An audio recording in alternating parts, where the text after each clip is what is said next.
Hello and welcome to IndieFilmopolis, a podcast dedicated to indie films, the ones that we make and the ones that we love. I'm Pugh, a filmmaker and indie film enthusiast, and this episode, writer Paul Berrow is back to guide us through the world of video game movies and documentaries. How you doing, Paul? I'm great, thank you. How are you? I'm all good. I'm always good. Thanks for coming back. Never a problem. In this episode, we'll be talking about my own low-budget flick, Worst Enemy, now that Paul's seen it. He's going to weigh in. Yeah, I will. Hopefully he's got some nice things to say. You have to wait and see. And as we mentioned, we'll be talking about some video game documentaries that Paul's recommended. Indie Game the Movie, The King of Kong, and Atari Game Over. And as a little bonus, we're going to go off the indie film beaten track quite a bit, and we'll discuss Nintendo's 90-minute commercial, The Wizard, which is one of Paul's favourite films. I hate you. But very quickly, before all of that, I just want to give a quick but massive shout out to our long-suffering and ever so faithful, very patient Indiegogo followers. Thanks for sticking around, and if you found the podcast by other means, thanks for joining us. I hope our ramblings are entertaining and informative. But first, Paul, Worst Enemy. You're one of a few people who've I am seen one it. of the select few. I think it's a really good film. I'm proud to have been a tiny part of it. I want you to know that it's my favourite thing you've done now. Oh, fab. It's brilliant. Yeah, it was a 2 hour long cut that I saw. I understand you've edited it down a bit more since then. A little bit more, yeah. So I think it's running. Well, this is a thing, right? The cut that we saw was actually 2 hours 5 minutes, and so in my head that's close enough to 2 hours. So I thought it's a 2 hour cut. And then when I came to chop more out of it, and I'd cut 5 minutes out of it, and it was still running at 2 hours. I was like, oh damn, it's still 2 hours long. Okay, so but now I've cut another. I think it's down to 1 hour and 45. Well, I want to say that despite being 2 hours, which you thought was too long, I didn't feel the length of that film at all. It just hit the ground running and just kept going and building until, well, I don't want to spoil it. But you enjoyed it. I loved that movie. I can't wait to get hold of a copy. I can't get over how good it is. When you hear the premise and you're kind of like, that'll be interesting. It just goes off the deep end from where you think it's gonna go. It's brilliant. The problem is I want to talk about it. Yeah. But in talking about it, I will spoil it. And the one thing I don't want anybody to feel while I'm talking about this is spoiled. Well, I think that's plenty of praise. Certainly looking forward to getting it finished finally and getting other people to watch. It'll be interesting. The thing I'm most interested for is to see people's reaction who've got no involvement in it whatsoever. Yeah, of course you will. That'll be interesting. When you said 2 hours, I was like, okay, I'll settle in. I'll settle in, and then I was like, oh, it's done, because I probably annoyed most of the people at that screening by laughing uproariously. I think it was much appreciated. Because I spent a while got to hold this in. Yeah. This is a serious, we got to offer criticism. I'm just like, no, but this is funny. Well, that's amazing. Okay, well I won't force you to say any more nice things about it. We'll save them for next time. Oh, can I give the other side of the no, just there's no aspect of it where I'm going, well, that could be better. It all fits together. Well, that's amazing. But anyway, I'm glad it's going down well. For those waiting on copies, it's getting closer and closer, and those who've got screening tickets, it's not going to be long now before we do that. Also got a little film doing the rounds, Conditioning, which we talked about before, so probably do a dual screening of those. It's only a short 5-minute film, so it'd be a nice bonus to screen. Another good project of yours. Ahead of Worst Enemy. Anyway, let's move on to video game docs, which was your suggestion. Was my suggestion. I know that you're very into indie film, and I really only watch documentaries on a few things. I thought. Yeah.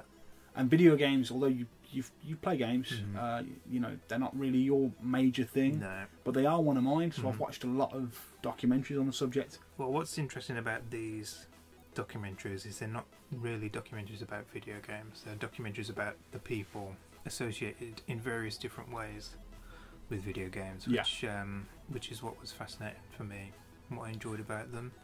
The first one, King of Kong, Fistful of Quarters, It's probably the first real video game documentary that got big. Mm-hmm. It's the story of the race to become the highest scoring Donkey Kong player of all time. Yeah. So it's a very kind of marginalised niche kind of things, or very old school gamers. Yeah. Living in a modern gaming world. Yeah. Keeping this thing alive. Like most kind of niche things, it's very cliquey. It's got its own subculture. Yeah. I mean, Donkey Kong in the history of video games is massively important. Obviously, it's the first appearance of Mario. Yeah. And well, Jumpman, but never mind. But yeah, and it basically gave Nintendo enough money to start making more. So it is a massively important video game from history, which I think is why they went with let's do Donkey Kong rather than say any of the other. I mean, they could have done Pac-Man. Well, or my understanding after reading up about this documentary is what they set out to do was a documentary about old video game rivalries, and it ended up becoming a documentary about two people playing Donkey Kong, essentially. Unlike the other two documentaries, this is a documentary that sort of became something else. It set out being one thing with no kind of clear agenda or narrative to push, or that it had in mind, and just kind of through some luck, really. Yeah, it seems to have fallen into that lap to become. So yes, it's a documentary about Steve Wiebe and Billy Mitchell. Yeah, who are competing against each other for the highest score. Highest score. Donkey Kong. And in the mix of all this is it Twin Galaxies? Twin Galaxies, yeah. Who are an organisation who keep a record of all these. An organisation. It's a few people. They're they're think a of group. themselves as an organisation. Yeah, okay. They're like the, what would you call them? They would. I imagine they would consider themselves the Guinness of old school video games. They keep records of the high scores, and they do insane things from this documentary. Like, people send them hours and hours of videotapes of them playing games. Yeah. With the high scores, so they can log their high scores on this Twin Galaxies website. Yeah. And one of the people who sends in some videotapes is Steve Wiebe, who's kind of an unknown amongst that. Nobody knows. He's not a name. And what has he done? Is he the first one to break 1 million or something? I believe that's the case. And he sends this videotape, which is heavily scrutinised. I think the main thing about this documentary is it's very much set up as good versus evil. Mm-hmm. There is a guy you're supposed to root for, and there's very much a guy you are not supposed to root for, which it can skew the viewer, which most documentaries do. Yeah. But it really lends an almost narrative quality to it. Mm-hmm. Like, there's many parts of it you're like, you couldn't write this. So the other main character in all this is Billy Mitchell, who is Steve Wiebe's a good guy, quote unquote. Billy Mitchell's the quote unquote bad guy. Yeah. And in the middle of all this is Twin Galaxies, who, let's be honest, like, Billy Mitchell is a superstar in this arena. Mm-hmm. He's the first person to quote unquote complete Pac-Man, to make the game crash because it's gone so far. He holds records from back in the 70s when these things were at the height of their popularity. So there's no dispute whatsoever that Billy Mitchell's a world-class old school gamer. At the point the movie is made, there is no dispute. All his records are currently set. People have witnessed them. From what I recall, in the 80s he set a record for Donkey Kong. Yeah, and that's never been broken. Yet to be broken until Steve Wiebe sent in, and this is set in the early 2000s. Yes. Sent this Twin Galaxies a tape of him allegedly beating this record, going in excess of 1 million points. Yeah. And for whatever reason they deem, I didn't quite get to the bottom. He was associated with somebody else. Is it Captain Awesome? Captain Awesome or something. Captain Awesome, I believe. So that was one of the strange things about this documentary. I don't think that they really explained They didn't explain it too much. From what I understand, basically he was disputing that Billy was as good as he was, and they basically blackballed him because he was just campaigning against, oh, you guys are all crooked and all that kind of thing, from what I understand. And then basically because Steve Wiebe had got the board for his arcade machine, which is where the chipset is and all that kind of thing, because he got it from this Captain Awesome fellow, they were like, well, it must be tampered with, it must be easier for you to get to 1 million points, because that's how seriously these people take this stuff. He came home. What was it? He came home one day to find two blokes just taking his arcade machine apart. That's right. Yeah, I think they'd knocked on the door, and his wife had told him to go away and wait for him to come back. And then, when he did come back, yes, they'd kind of broken into his garage and were taking his machine apart. So, which, if you want to sit like, these people are not like the big, heavy FBI Men in Black type people you're expecting. They are like the nerdiest nerds you can possibly imagine. So yeah, his claim that he'd beaten this score was under dispute and didn't go through. And so they have, is it an annual event? I think it's an annual event at FunSpot. So this annual gathering at FunSpot, Steve Wiebe turns up. Steve Wiebe, quote unquote, the hero, to in public try and repeat his feat. Yeah, which he does. Yeah. He crosses 1 million. He gets to the final screen. Yeah. Hundreds of people are dozens of people are watching. Yeah, let's not pretend it's. Yes, so this is like a small town arcade, and it's a very famous, it's a world famous kind of, in that kind of community. It's massive. And there's all these video game enthusiasts, arcade game enthusiasts there for that weekend or whatever it was, and they all witness him bust 1 million and get to the final screen. Which they call the death screen or something? Yeah, it's the death screen because I think they used to program them to the point where they would literally have no memory left. It would just memory would keep accruing every time you went past the screen. I know for the Pac-Man death screen, you can literally play half the maze is rendered and it runs out of memory, so you can pick up the points from half the maze, but the moment you touch any part of it that isn't complete, the game ends, because it's like, well, the maze isn't there, you've died. Yeah. So he breaks this record, and so the people from this, I'm going to call them an organisation. Yeah, you can call them an organisation. Twin Galaxies, they're there, they witness it, and they're happy, and they put his name on the leaderboard on the website. They do it almost immediately. Yeah. Then, quite coincidentally, a videotape gets brought in to the arcade, which is allegedly from Billy Mitchell, claiming that he's already topped this score. But keep in mind, before this, they've made a very, very big case for, oh, it's on tape, it's not, it's not really real until somebody sees you do it. And then the moment Billy Mitchell's tape turns up, they all sit and watch it, and they're like, oh, well, Billy's beating you. Yeah. Some people questioning the legitimacy of the tape because it was kind of skipping scam lines and things points at very, convenient or inconvenient points. I don't think originally that he was going to submit that as a score, and then for some reason the guy from Twin Galaxies was on the phone to him and says, do you want to submit this as an official score, because I'll accept it. And I don't know if this guy from Twin Galaxies, Walter Day, who comes across as a really nice guy, I don't know if he was caught up in like the drama of the moment, and he just thought, oh, this would be amazing, we've already beaten it once, we can beat it twice in the same weekend at this event that I'm running, that we're here for. And he puts him straight onto #1 spot on the leaderboard, like you said, no dispute, despite the fact it was on videotape and not witnessed in public. And essentially that's kind of where the story, as far as the documentary goes, fizzles out. People get to meet Steve Wiebe, the underdog, and pretty much everybody at this event, including Billy Mitchell's best friend, comes to like Steve Wiebe as everything transpires. And there's some nice moments when the founder of Twin Galaxies, Walter Day, pulls him up in front of everybody and gets his name wrong.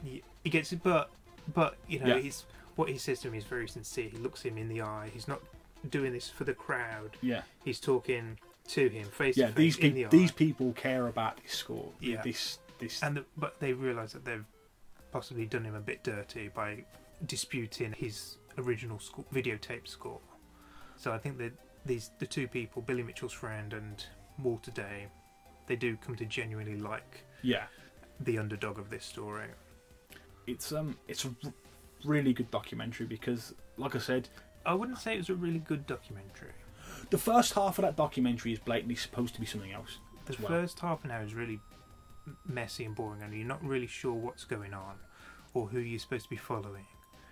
And just by sheer luck, they stumble upon the fact that Guinness call up Walter Day at Twin Galaxies while they're there just by chance, and they say that they want to include these records, and so they need some kind of more official way of legitimizing them, which is what I think which is why they do everything at this Fun Spot event.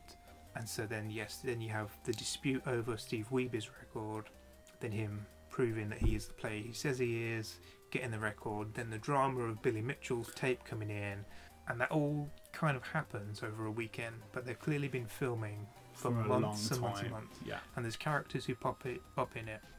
Like I said, when it started, they were going to make a film about video arcade game rivalries. Yeah. And so there are characters who pop up in it just needlessly. I think never see again. Yeah. I think they could have taken them all out. But I think that's a good introduction to the kind of subculture of it. Yeah. Like you see, like most of the people in this, they're not very social animals. No. You know what I mean? You get to see all these people are similar. And then when you meet Steve Wiebe and he's got a family, and he's a teacher at a school, and they talk about how he's kind of the loser in life. He never wins the big one. That's right. Yeah. I mean, they kind of that to me seemed a bit shoehorned in, because it was like, well, you never hit that home run at high school, yes, and he never oh. Yeah, I mean, the thing that struck me about that is, like I said, it's very niche-y and cliquey, and it just doesn't seem too dissimilar from any kind of thing like that. This, you could take the arcade game aspect out of it and put it into any kind of small subculture, and you'd have the exact same group of people with the exact same set of problems. Yeah, true. The exact same dynamic. But that was what was good about it, and that's what was relatable about it. Anyone can enjoy this documentary. You don't have to be a fan of video games at all. So that was good. Now then, that was kind of only where the story began, really. Yeah. Talk about what happened in the years since. In the years since, the record's been beaten by a lot of other people. Well, at least 2 or 3 other people, and people have basically stopped going for it, or it's been traded back and forth by people. Steve Wiebe basically doesn't care anymore. He's like, well, I did it, it's fine. And he has traded back. But Billy Mitchell's the real story, because his high scores have now been stricken from Twin Galaxies as of, I believe it was last year. Yeah, there was always some doubt over whether they were real. There was always some dispute over the videotape. What they discovered was he was using an emulator, which is an arcade game ran through a PC, and people could tell because of a specific update to the emulator for the arcade. It's called MAME. Yeah. And they discovered, like, you can tell it's the emulator because the emulator does this, or it draws this on the screen first. That's right. I believe it was something to do with the arcade version. It opens and closes each level like a set of curtains. And then the emulator loads it from the top down. It was very specific. Yeah. And that basically blacklisted him. Just to go back to the emulator thing, the problem with that was the possibility that he could have saved it at any point. Yeah, you can save by pushing. If you push F9. So, in general terms, I don't think people were too bothered that he did it on an emulator. It was that the emulator gave him the ability to save up. The emulator, you can do anything. You could, in theory, rock the game back after you died. Emulators are not arcade perfect, so you could fudge with the timing so that you knew exactly what was going to come when. Or you could make, say, what they call a hitbox of a character, a pixel or 2 bigger or a pixel or 2 smaller, which would obviously alter how the game plays, which means you're not on an even playing field. And because it's not arcade perfect, which is why they were checking out that guy's Steve Wiebe's arcade machine to make sure it was an official arcade board and not an old board that somebody just stuck the Donkey Kong chips to. Like, as ridiculous as it is, that's what they were doing. Yeah. But once you run an emulator, like, you can't trust anything about it, really. It's interesting. It's also kind of sad because, like, that guy's obviously a good player, because that movie takes Billy Mitchell and it puts him up as the peak of the peak, the ambassador. Yeah. Apparently he's going to take this thing mainstream, which is hilarious. So they really put everything on to Billy, and so to find out he's not authentic, shall we say? I won't use the word cheat, but you know, it's kind of made them look foolish. So he's kind of been blacklisted from the entire organisation, because I'll use the word too. So the legend of Billy Mitchell's kind of dead, which is a fitting coda, really. The legend of Billy Mitchell has transformed into something else. Yes. There very much is a legend now he does of Billy Skype Mitchell. calls. Who the hell would call him? So the thing that struck me instantly when I started watching this was how much Billy Mitchell was like Peter Dinklage's character from Pixels, which is Paul's favourite movie. It's... How dare you? And... Oh, I want to... There was just so many things about Peter Dinklage. He thought his look, his kind of... mannerism.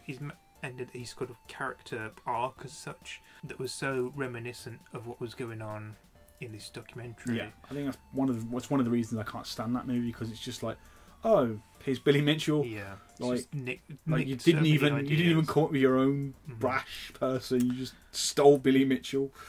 I later found out that the director of The King of Kong, Seth Gordon, was a credited producer on Pixels, which makes me think that gave him that kind of credit just to kind of pay him off. It's kind of like, we're going to steal essentially all the story from your documentary and turn it into this... An Adam Sandler quote-unquote comedy. Which is based on a really good short film with no story. Yeah. But yeah, we should mention the short film Pixels. Yeah, it's been a long time since I've seen that. It's great, but what a foolish idea to try and make a feature film out of it. Yeah. It's a nice little 2-minute short film if you're unaware of it. Some guy dumps a TV set on a bridge, an old CRT TV set. Out of the TV set breaks some pixels, and the pixels become arcade game and video game characters and kind of just destroy the city. They got the Space Invaders and Tetris with buildings. So pretty much what you see in the movie Pixels, but much better. Yeah. And so yeah, Seth Gordon, the director of King of Kong. What was interesting also for me was that he hasn't done another documentary since. He's only done narrative-based films. He's done the likes of Horrible Bosses, Identity Thief, even that awful Baywatch film. He did Baywatch. Oh dear.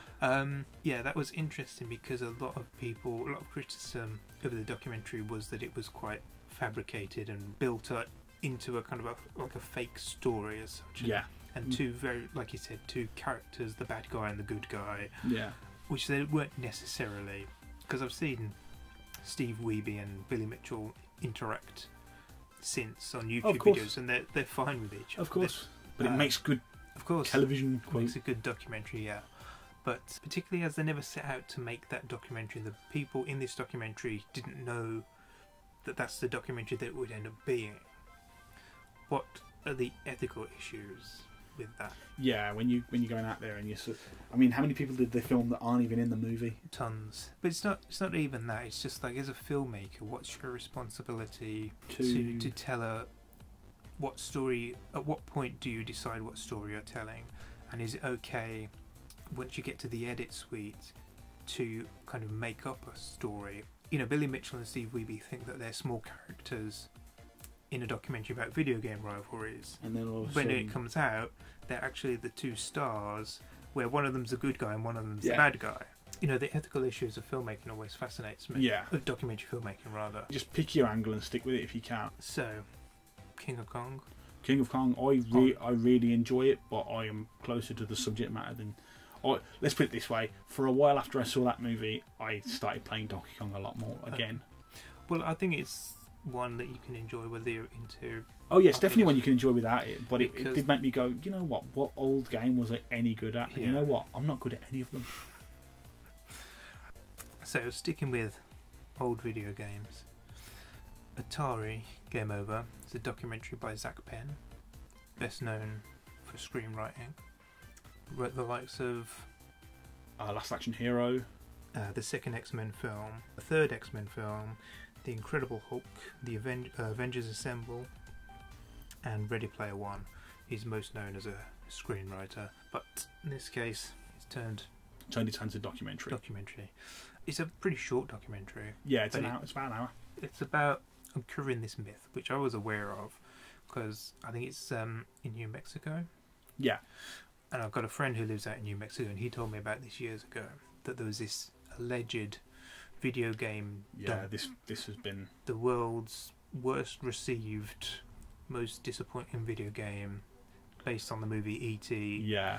Which was for the Atari 2600. Returned to shops and not sold, and the myth goes that in the middle of the night, in the middle of a New Mexico desert, a landfill in the desert, a big container lorry came with all the unsold cartridges of this E.T. game and just dumped them, and people have been trying to find it for years and years and years. And that's pretty much where it starts. People trying to find this game, and they set up the fact that just what the game, how bad it was, how it came to be, and it dispelled a lot of the myths that had existed.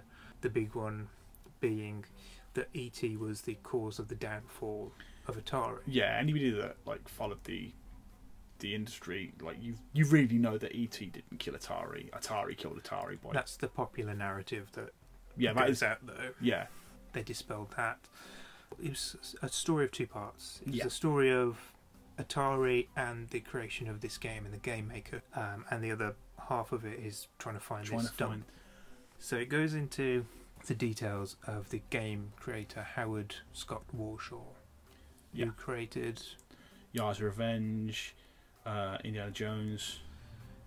He's sort of come off several big successes, Yeah, and he's one of the golden boys at Atari. Yeah, Mr. Spielberg comes along. Allegedly, it's Mr. Spielberg. I'm not sure how much of a decision he had in making this. I imagine it was, does this work? Yes. Okay, get it out there. So yeah, essentially had a crazy turnaround of, was it 8 months or less than 8 months? 5 weeks. Fuck. Okay, so he had a turnaround of 5 weeks. Yes. To create a game. But they wanted that for Christmas. Right. He did it. Yep. The game went out. Shitloads of people bought the game. Yep. Shitloads of people returned the game. Yeah. People dissed the game. It's a bad game. It's not the worst game ever made. It was buggy. It wasn't so. To me, E.T. is not so much buggy as incomprehensible. Okay. Because for the time, it was Pac-Man goes around the maze, shoot the space invaders. E.T. it's like click the pieces of the phone, then avoid the FBI agent, then avoid someone else, then put the phone together. There's a lot of steps to E.T. And there are things that are bad about it, like you can consistently fall into pits and then try and get out of them, and the moment you're out, you fall back in, and things like that. Not necessarily bugs, but poor game design, which basically caused the game to be returned an awful lot. And so the popular narrative that went forward from that was that it caused the demise of Atari. The video game, not only the demise of Atari, the video game crashed the entire industry. So that's quite something, even though, like you said, people in the know that that's not true. That was a lot of weight on the shoulder of the creator, who evidently left the video game industry altogether. And what did he become, a therapist or an analyst? He became a therapist, so completely different. To me, that was a really interesting story. I loved that side of the documentary. The side of the documentary I was like, who cares? Was the actual digging up bit. I thought that was interesting, but it's interesting, but at the same time, it's not like they returned all copies of E.T. and buried them. This is what happened. I mean, the urban legend was that there were millions of copies of this game dumped in the that's the New Mexico desert. But what I mean is, E.T. is not a rare or difficult to get hold of game, so I never understood why the fact any of them were buried or not was a big deal. Well, I don't know. I think given the fact that the popular narrative was that they destroyed the industry, I suppose. Destroyed the industry, and I mean, it was much more severe what people were saying. They were literally saying millions of Millions of cartridges copies, yeah. were dumped because they were unsold or returned. Well, the reality was... The other part of that story is that Atari supposedly produced more cartridges than there were machines to run the cartridge on. Right. I don't know where that comes from, but I've heard that many a time as well. Which would be hilarious if true. So the actual reality was, a lot of time was spent trying to track down where this actually happened. Yeah. And people going to insane lengths to, figure out exactly where it was. Going through records of waste dumps back from the 80s, trying to figure out where it was. They got a photo of someone who was taking a photo of some dumping, and they reckoned it was the dump, so they photographed the distance. It was like the JFK film being dissected. And eventually they hit on a spot where they were pretty sure that it was. Yeah. They were given permission to dig it up, and they found a bunch of ET games and a bunch of other games. They found games like Centipede, which was a huge seller. From what the documentary puts across, it wasn't anything to do with Atari. It was a warehouse that went out of business that needed to get rid of whatever their was shit, in there. and they just dumped it. Okay. It was completely irrelevant. It made out that there were Atari games, and the fact that not all of them were ET, in fact a very small proportion of them were ET, really kind of dispels the whole myth. Which it's one of those things where it's a much better story untold. Before trying it was a much better story thinking that Atari themselves had buried millions of copies of ET. I love the fact that somebody was like, there are more copies of the game than there are machines to run it on. I believe DiCaprio was going to do the Atari story instead of Wolf of Wall Street. It'd be fascinating to watch, because that was the thing from this documentary that I was the most interested in, was the Atari story side of things. It's just fascinating. It's almost like they had to bring that side across because the reality of what they were filming was so underwhelming. It was such an anticlimax. There. And what they found wasn't what they wanted to find or hoped to find. As interesting as it was to kind of dispel that myth, it was the Atari story was much more interesting to me. Yeah, there's entire documentaries and films that need to be made about that, because some of the rumours, the urban legends that go around about that are just insane. It's like, you hear things about Google where it's like nobody has a chair and people are going around on like skateboards and things. Like, apparently this was like wild coke parties and people working in jacuzzis. Yeah, that was all touched upon, and this could have been a much broader, better story. But how then you wouldn't have got the founder of Atari to turn up, and I'm sure they set out to make a documentary about this urban legend, and then had to fill. Yeah, actually, oh shit, there are a million ET games. I'm wondering how far it was down there. I wonder if it was like, we found it, we better dig some more holes around here. Because the end of it is a bit of an anticlimax. I tell you the bit that did strike me as really strange. The Ernest Cline. Yeah. The bit with him in the DeLorean going across the country. I'm like, why is this here? Am I right in thinking, did he pick it up from George R. Martin? George R. Martin had borrowed his DeLorean to go to a convention in. And he had to go and pick it back up. That was, cool, but yeah, it was very filler strange for sure. Yeah, there were a few bits of filler. It's a fun little documentary, but I wanted to hear more of the Atari stuff. For sure, yeah, absolutely. So the other one you recommended to me was Indie Game the Movie, and this one really struck a chord with me. I imagine it would do. It's a documentary that follows the journeys of indie game developers as they create games and release those works and themselves to the world. What were the games that were? There Meat Boy, is Super Meat Boy, Braid, which was already out. That was a point of reference. Braid was the big hit at the time, and Fez. They're the big three. So the two that were in development being created through Super the Meat documentary Boy and Fez. Instantly, I had instant empathy with these poor guys who were working essentially by themselves in a room on their own, day after day after day, creating something. Poorly funded, not knowing whether it would be a success or not. Essentially, their payday would come if the game was a success. If the game was successful. It's instantly, it's like, oh god, I feel their pain Yeah. so badly. But one of them, Fez, Phil Fish, he came across as a bit of a douche. That's my favourite part of that movie, is when he's talking about how he wants to kill his ex-partner, and he's just going mental. Essentially, the documentary follows these two games being made. The one, Fez by Phil Fish, and then the other game, Super Meat Boys, by two guys whose names I don't know. Let's just call them Team Meat, because that's how Okay.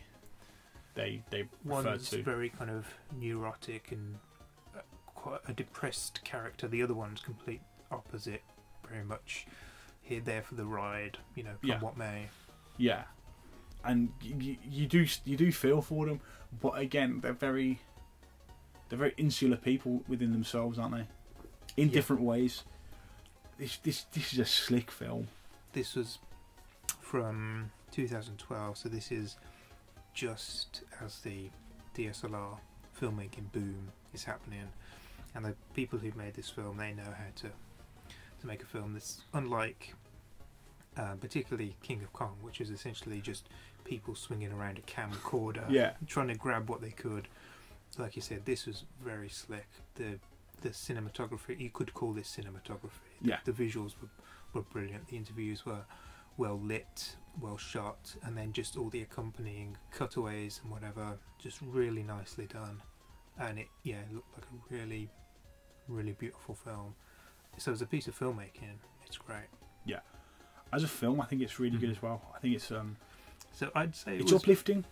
Yes, it certainly is. It's a good, feel-good story. It's maybe about 10 minutes too long. Yeah. It's slow to start, and it's sort of ended 15 minutes before the credits start. Yeah. Although that final 15 minutes when Meat Boy is released, that is. No, and then once all that's happened, it seems to go on and on and on and on. Like, where they're just like going, Jesus Woo! Christ. Yeah. You know, we get it. It's been a success, Yes. but it's well deserved. I'm right in saying that their game gets released, and the other guy, Fez, his game just gets demoed at a convention. Yes. He hasn't released it yet. And Jonathan Blow, the guy that made Braid, I found his bit really fascinating as well, because while everyone's holding him up as a huge success, he says like, my game is successful, but like a lot of people haven't got what I wanted them to get out of it, and that kind of hurts a little bit, that they're going, a great game, but they're not getting it. I think that's probably a common theme amongst everything. Yeah, and I was just like, I mean, I really loved Braid, and I was like, I hope I got what he wanted me to get. I found it really, really touching when he was like, I love that people love it, but I need them to get this. This is the important thing to me. The 4 people associated with those 3 games know that every pixel of those games, and so it's understandable to see from their point of view why all they see is the mistakes. Why they wanted kind of more out of it, and why 2 of them certainly weren't satisfied. Well, 3 of them weren't satisfied with what they'd got. So it is a kind of very different mentality, and I do think it would be different if they'd worked for one of the bigger game Electronic companies, Arts, or and been one of dozens of people creating, those games. That's a tremendous amount of pressure to put on one person, or 2 people, or 5, or even 10 people. But they do it to varying levels of success.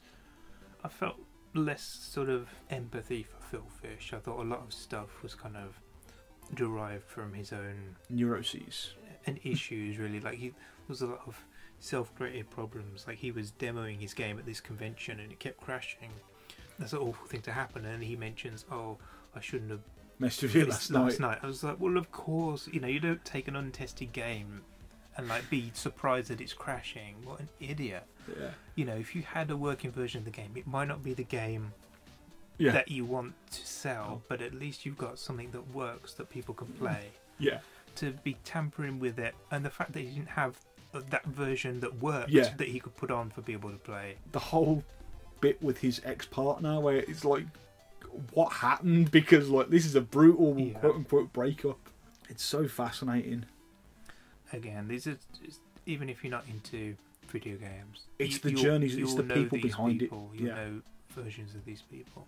Anyone that has ever struggled to create anything will have empathy with these people.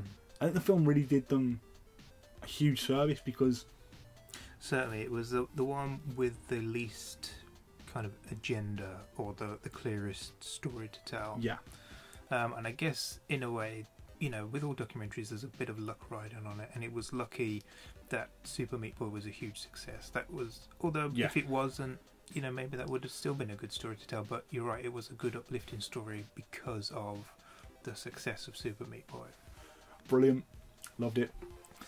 Cool. So from 3 very good, very entertaining, very absorbing documentaries about video games, we're going to plumb the depths of some, well, a studio film.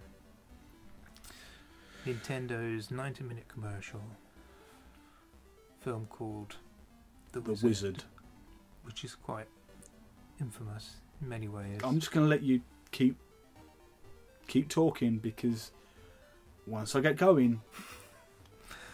So if you're unfamiliar with The Wizard, it's a film from 1989, funded mostly by Nintendo to plug pretty much every game they've ever made, all their accessories. It was directed by Todd Holland, who I'm most familiar with because he had a big part in Malcolm in the Middle, which was a great show. He kind of set the visual tone of Malcolm. He has fortunately got a good legacy now, but yeah, I guess this was a bit of tainted for me. A blip on his resume. Features the stars of the day: Fred Savage, and who else? Christian Slater, Beau Bridges. All right. And essentially, it's about, what do you call him, autistic? They don't actually say, do they? No. It's supposed they play it off like it's done because of the trauma of losing his sister. Yeah. So the synopsis on IMDb reads: a boy and his brother run away from home and hitch cross country with the help of a girl they meet to compete in the Ultimate Video Game Championship. So essentially, Fred Savage kidnaps his younger brother from an institution. Yeah, and I don't think they go off with the intention of going to. No, they get the idea from the girl. I haven't watched this movie since video days, and my memory of it was essentially just a 90-minute commercial, and the first half an hour, literally no video game references happen. I'd not seen it to completion. Yeah. Until I watched it for this, so I'm going to strangle you halfway through this review. So I was watching it and I was like, oh, this is just a fairly bog standard video 80s movie. Nothing particularly bad about it, nothing particularly special about it. Are you kidding? And then for the first half an hour, I wouldn't say it was good or bad. The acting is terrible. Apart, Fred Savage is the best actor in the movie, and that includes adults. Like, the premise is bad anyway. It's an 80s movie. There's nothing about that doesn't excuse bad filmmaking. There are plenty of movies made in the 80s that are good. To me, there was nothing that I thought was a very bad example of an 80s. It just was like an average 80s movie. All right, okay, I'll give you average-ish. There's nothing overly bad about it the first half an hour until it started relentlessly with the Nintendo plugs. Yeah. The worst thing about it to me is none of the situations made any sense or connected together in that film. Such as? I remember there was a scene where they're by the road and a troop of bikers roll up. Mm-hmm. And I don't know whether they didn't have any footage for it or anything, but I noticed in this film there was very much a situation where something would happen to the kids, they'd cut to Christian Slater and the dad, and then all of a sudden the kids would be doing something either completely different or like vaguely reminiscent of what they were doing before. Like the bikers, they were suddenly on the back of the bike, and you're like, well, who are these bikers? How did these kids talk to them? You know, give me some characters. Nothing, because you just had to keep moving because you had to get to California. Yeah, I'm not going to say for 1 minute that it's a good film, but it wasn't the train wreck of a film. It's Drek. I remembered or was hoping for. I was really disappointed that it wasn't worse. Yeah, it's not even the kind of bad you can laugh at. And like I said, because it wasn't that bad, I noticed all the stupid video game things. It's like, That makes no sense. That's not in that game. Like, you're working with the company. Like, use the actual stuff, because the people you are tricking, and don't get me wrong, they are tricking people to see this movie, are 10-year-old kids who are going to immediately know that's not right. But of course, the main reason to see this movie, it was the first time you got to see Super Mario Bros. 3. The only reason a lot of people went to see this movie was to see that footage, because that other than that, it was screenshots in magazines. Yeah. Before we recorded a couple of days ago, we were talking about movies that were essentially commercials or funded by. This is a good example of a Nintendo funded commercial. We talked about Mac and Me. Mac and Me. Mac and Me's better because it's so bad. Oh no, I hate Mac and Me. Mac and Me's but Mac and Me's so bad. You laugh at it. Okay, well, anyway, so there's Mac and Me. We were trying to think of any other. So if anybody knows of any other movies funded by organisations that aren't movie studios, and essentially had heavy product placement in them and plots that revolved around their products. Yeah. To be honest, I hadn't realised how many just blatant, like, oh, something horrible just happened, I'm going to play Nintendo. The worst one was when Christian Slater gets up in the middle of the night. Yeah. Or his dad wakes up and says, "What are you doing?" And he's "Oh, I'm playing Teenage Mutant Ninja Turtles," and he literally explains the game to him for 5 minutes. It's like, all right, that's pushing it a bit now. And then, the next shot is he goes to bed and the dad's woke up halfway through the night playing the bloody game. That was just too terrible game, by the way. Obvious. And the Power Glove as well. Oh, it's so bad. Legitimately was as well. It didn't work. See, that could have killed the video game industry. The kid playing Fred Savage's brother was just what? The female quote-unquote love interest of Fred Savage. There's one scene where they're in a casino and they've got some guy that she knows to play craps. The guy from Batteries Not Included. Yes, that's what he's from. Thank you. As soon as I saw him, I was like, oh, right. And she's just yelling, "Put it on the doubles," and she wins. And it's like, what? Aren't you doing this for money? Because apparently she can just wish money out of like dice. It makes no sense. The guy that he's hired to bring the kids back and he's treated like the Terminator looks like. He's ridiculous. Yeah, no one would be scared of him. That Exactly. was very bad casting. Yeah. He's treated like it's Arnie in the Terminator, but he looks like, don't know, who's he look like?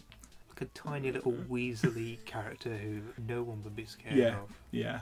And there's like two side bits where they both beat each other's cars up because they blatantly just need footage. I genuinely think this is one of the films they didn't write a script for and just went, go, go, go. Yeah, the other major product placement scene was when he smashes his car up and they're trying to get it fixed. Yeah. And Christian Slater just starts, I found it in the back of the van. Yeah, I found this in the back of the broken console and I've just fixed it and I just plugged it into the TV that's here. Yeah. I guess that was kind of like, you can play it anywhere. And it's easily fixable. And the thing is, they ruled the world at this point. Like, Mario was more noticeable, more recognisable than Ronald McDonald or Jesus. It was ridiculous. And yet they made this, followed by, well, they didn't make the Super Mario Bros. Movie, but they allowed someone to. And that's the last Nintendo have had to do with movies until either this or next year. Because they've got the Minions people making a Mario movie now. So, anyway, if you've got a liking for bad film. 80s, bad 80s movies. What's something else? Actually bad. This isn't bad enough. It was disappointingly not as bad as it's boring. It's a very average movie. And I was really looking forward to it. Well, yeah. I was looking forward to having a movie so bad that we could just tear it to bits. Yeah, you wanted to see it. Well, yeah. You're glad you've seen it. It's a film you can tick. It's off my must see. But yeah, to reiterate, we're on the lookout for movies, essentially commercials. Yeah. If you know of any, let us know. And we're not talking like movies like Transformers the movie, where it's a product that has inspired a movie. It's Mac and Me is a good example. McDonald's funded that. Everyone works at McDonald's. All they do is eat McDonald's. Yeah. They drink Coca-Cola, who with the drink of choice at McDonald's. Yeah. I mean, they didn't even try and be subtle with the name. No, Mac and Me. There's a 5-minute dance routine at a McDonald's, which is just whatever. I really hope there's loads more. And so the wizard being Nintendo's just crazy scene after scene Nintendo games and product. But like, I'm really wondering how much did Nintendo have to do with, because I'll be honest with you, they usually take more care than that over their products. Different time. I mean, it was probably just a throwaway movie to promote Super Mario 3. Wouldn't surprise me if it was a tax write-off as well. Yeah, well, who knows? So yeah, if you know of any movies that fit that mould, let us know. Be interested to check them out. We've kind of gone off the beaten track a bit as far as the indie film theme goes, but I don't know, it was kind of worth touching on. It fit the thing. It was either got to be this or the Super Mario Brothers movie. Yeah, which I've never seen. I remember seeing it when it was on TV, but it was not one I've ever wanted to revisit. But anyway, that's the end of video games. Going back onto low budget films, got 2 short films to review. 1 documentary, 1 horror thriller film, both by director Patrick Green, who sent them our way. If anyone else has a film, short film, feature film, documentary, wants us to check it out, talk about it, review it, we'll gladly do so. Just hit us up on our social medias. I'll give you them all at the end. But these films, what do you want to tackle first, the documentary or the short film? Let's tackle the short film first. Okay. So the short film's called Mommy's Little Monster. What's the story? Well, at the start you're not too sure. You think that basically this mother and her son are going to a cabin in the woods. Yeah. And then things take a more sinister turn. And you're not sure.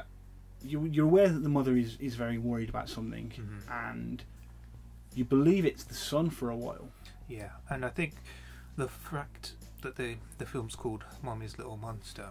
Yeah, it's you're definitely led down that path, and that was one of the things when I was watching it. I was like, why have you made this so obvious? Why is it like this? And it reminded me of a film called Goodnight Mummy. Might be called Goodbye Mummy. Essentially, that's a horror thriller about 2 kids and their mum, and it's a really interesting film, but there's sort of like what's set up as a twist, and it's so obvious from the beginning. You're just kind of like, this is such a good film, I can't understand why they've got this obvious twist that's going to happen, and then you get to the end of the film, which is really good, really well acted, well scripted, well directed, and the twist happens and you're kind of like, well, I knew that was going to happen. Yeah. And then something else happens. You're like, oh, really? Oh, shit. And then I was like, okay, you got me. And I felt the same way with this film. I was like, I felt, I was, like you said, being led down a path. And then when it wasn't what you think it was, it's like, all right, you got me. I had the exact same reaction. And so, yeah, like you said, really well made film. Can't, I guess, talk too much. Essentially, like you said, the plot is mother and son escape to a cabin. Yeah. And we're not sure what that reasoning is. Yeah, I thought it was well acted. I don't think finding good child actors is easy. This kid did a really good job. Mother did a really good job, and that's really all you can say about it without delving into. It's unfortunate. If you get the chance to check it out, you should definitely check this out. Yeah, we haven't had the need to rate the other films because they've been out a while. But as I've ever rate them out of 5 Kahuna burgers, I'd give this 4. 4.5. I was teetering on a 4.5. I'd give it a 4, mainly because, to be honest, because I want within the time frame of it, like I wanted more. Yeah, which is my only problem. Like maybe it's like saying it's too good, but it's a really, really good film. I can't recommend it enough, to be honest, for you to check out. So I think this is just starting to hit festivals, so if you get the chance, check it out. Director Patrick Green, you can follow him on Twitter, keep up to date with what's going on. I think actually Mommy's Little Monster's got its own Twitter as well, so follow both Patrick Green and Mommy's Little Monster to be kept up to date with that. His other film he sent was a documentary called For Your Consideration, which was about 2 street artists who created a piece around Harvey Weinstein, which they premiered around Oscar time last year. Essentially the piece was a sculpture of Harvey Weinstein on a couch, and it's called Casting Couch. And the idea behind it was that you could sit on the casting couch, have your picture taken. So bizarre. And that was the piece, and that was what the documentary was about. It touched on other aspects of the guy's work, who I believe was called Plastic Jesus. Plastic Jesus. And the guy who actually did the sculpture was called Ginger. So what do you think of this one? I thought it was very well shot. Mm-hmm. The subject matter, to me, it's not something I really follow that well. But I wasn't aware of his other pieces. Plastic Jesus' other pieces, like the heroin needle Oscar from a few years before. Yeah. I was aware of the Naked Trumps because they got a lot of press around the world when he was running for president. Which were Ginger's. Which was Ginger's piece, which is, and obviously I'm very aware of the Harvey Weinstein situation. Yeah. They touch on what it takes to come up with these ideas and what you have to do to make them. And I've never really considered it before, to be honest. It's just kind of like, I never really considered where people get the ideas from. So that bit was kind of interesting. Once the installation was out and they started touching on like why am I doing this? That was also good. If you follow my Instagram, you'll know that I post a lot of street art. Yeah. Where I work in Digbeth in Birmingham, it's full of street art and paste ups, graffiti. Some of which is very good. Yeah. Some of which is not so good. Oh yeah, I only post the good stuff though. Well, yeah. A few months ago there was an alleged Banksy down there. Whether it was or not, who knows? But within 24 hours that was vandalised by other people. But anyway, so I really like and appreciate street art. But the thing for me is I like the mystique of it. His stuff was really good. The Oscar injecting heroin's really fun. That's a great idea, and even the casting couch is a great idea. But I'd prefer just to know about those pieces much more than anything to do with him. Them. I think a big part of why people like street art and why I like street art is the mystique and people, you're not knowing where it's come from. So yeah, big kahunas. I'd say 3. Like, it was really well shot, and like the idea is really good. I think I'd give it a 3.5 to 4. Okay, but you like you said, you're much more into your street art than I am. Anyway, I highly recommend checking that out. Yeah, it's a well-made piece, and it's interesting.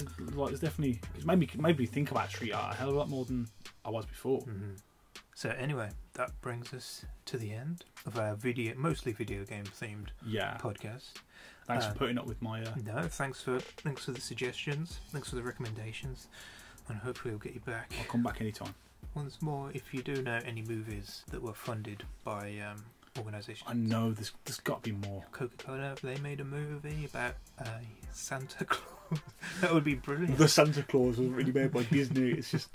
So yeah, let us know if you've got any other films that you'd like us to check out and review that you've made. Let us know about those. If you've got any favourites that you think we should check out, if you've seen anything new recently that's worth a watch, let us know. You can find us on Twitter, Facebook and Instagram. On Facebook and Instagram, just search for IndieFilmopolis. On Twitter, unfortunately, because it's such a long name, you're limited to the amount of characters, so it's only Filmopolis on Twitter. If you're interested in Own Worst Enemy that we're talking about, you can find us on Twitter and Facebook, Own Worst Enemy UK, and we've also got a website, ownworstenemymovie.com. You can head over there. You can find me on Twitter, Facebook and Instagram. Just search for either Philip Pugh or for Philm Maker, PHILM MAKER. There might be an underscore in there. Paul, how can we find you? At PM Berrow on Twitter. Okay, that's all from us. We're off to try and beat the Donkey Kong world record. Ta-da! Good luck. Bye-bye.